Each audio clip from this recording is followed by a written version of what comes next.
नमस्ते दोस्तों, आपका स्वागत है स्पॉटलाइट 360 पर, जहां हम आपको ले जाते हैं इंडियन सिनेमा की अनसुनी कहानियों और लेजेंड्स की दुनिया में। दादा साहेब फाल्के अवार्ड, जो 1969 से दिया जा रहा है, इंडियन सिनेमा का सबसे बड़ा सम्मान है। ये अवार्ड उन लोगों को दिया जाता है जिन्होंने अपनी लाइफ सिनेमा को डेडिकेट की और इस आर्ट फॉर्म को नए ऊंचाइयों तक ले गए। आज हम बात करेंगे 1996 से लेके 1973 तक के पहले 5 विनर्स के बारे में, उनकी इंस्पायरिंग कहानियों और उनके लेजेंडरी कॉन्ट्रीब्यूशंस के साथ। ये सफर शुरू होता है 1969 के पहले विनर देविका रानी से। तो चलिए शुरू करते हैं इंडियन सिनेमा के लेजेंड्स के साथ एक ट्रिब्यूट का सफर।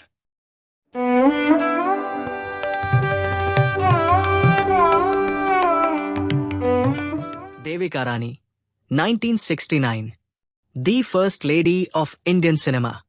देविका रानी को first lady of Indian cinema के नाम से जाना जाता है। वो एक टैलेंटेड एक्ट्रेस और प्रोड्यूसर थी जो उनकी एलिगेंस और एक्टिंग के लिए फेमस थी।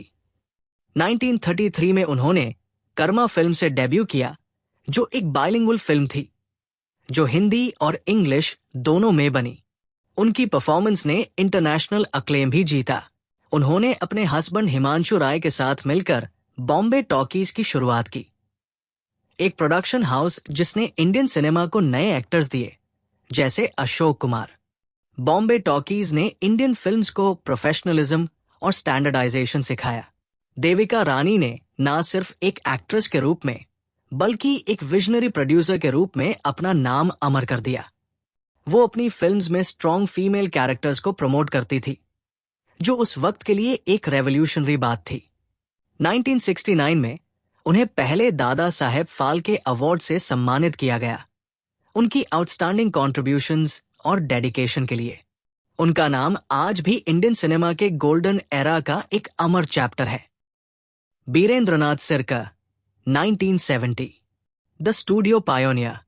1970 में दादा साहेब फाल्के अवार्ड जीतने वाले द बीरेंद्रनाथ सिरकर एक लेजेंडरी फिल्म प्रोड्यूसर और स्टूडियो ओनर थे। उन्होंने इंडियन सिनेमा के फाउंडेशन को स्ट्रेंथन करने में एक मेजर रोल प्ले किया। बीरेंद्रनाथ सिरकर ने 1930 में न्यू थिएटर स्टूडियो की शुरुआत की, जो उस वक्त के टॉप स्टूडियोज में से एक था। न्यू थिएटर्स ने देवदास और परिणीता जैसे क्लासिक फिल्म्स बनाई, जिसमें आर्ट और एंटरटेनमेंट का परफेक्ट ब्लेंड था। सिरकर का फोकस क्वालिटी स्टोरी टेलिंग और इंडियन कल्चर को हाईलाइट करना था। उन्होंने साउंड टेक्नोलॉजी और सिंक्रोनाइज्ड म्यूजिक का यूज अपनी फिल्म्स में इंट्रोड्यूस किया, जो उस वक्त काफी इनोवेटिव था। उनकी डेडिकेशन और विजन के लिए उन्हें 1970 का दादा साहेब फाल्के अवार्ड दिया गया। B.N. सिरकर का नाम इंडियन सिनेमा के उन पायोनियर्स में शामिल है जिन्होंने इस इंडस्ट्री की शेप बनाई। Prithviraj Kapoor, 1971, the theatre and film icon. Prithviraj Kapoor, जो इंडियन सिनेमा के पायोनियर्स में से एक है, एक लेजेंडरी एक्टर और थिएटर पर्सनालिटी थे। उनका नाम इंडियन सिनेमा के गोल्डन पीरियड का एक अहम हिस्सा है।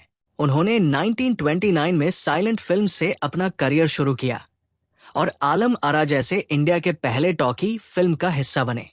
थिएटर के लिए उन्होंने पृथ्वी थिएटर्स की शुरुआत की, जो सोशल और पैट्रियोटिक प्लेस के लिए फेमस था। उनकी परफॉर्मेंसेस मुगल-ए-आजम और सिकंदर जैसे फिल्म्स में आज भी आइकॉनिक मानी जाती है।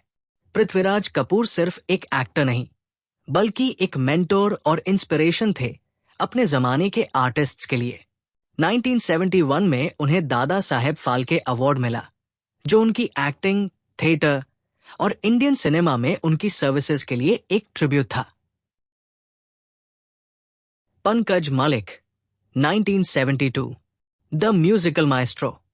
पंकज मलिक, एक नाम जो इंडियन फिल्म म्यूजिक के एवोल्यूशन का एक अहम हिस्सा रहा है। उन्होंने म्यूजिक कंपोजर और प्लेबैक सिंगर के रूप में अपनी एक अलग पहचान बनाई। उन्होंने रविंद्र संगीत को मेन स्ट्रीम सिनेमा में इंट्रोड्यूस किया। पिया मिलन को जाना और ये रातें ये मौसम जैसे उनकी कॉम्पोजिशंस आज भी लोगों के दिल को छू जाती है। मलिक ने इंडियन म्यूजिक में वेस्टर्न क्लासिकल और ऑर्केस्ट्रेशन का ब्लेंड किया, जो एक रेवोल्यूशनरी कॉन्सेप्ट था उस जमाने के लिए। उनकी म्यूजिकल जर्नी को सल्यूट करते हुए 1972 में उन्हें दादा साहेब फाल्के अवार्ड से सम्मानित किया गया। पंकज मलिक का नाम इंडियन म्यूजिक के गोल्डन एरा का एक अमर चैप्टर है।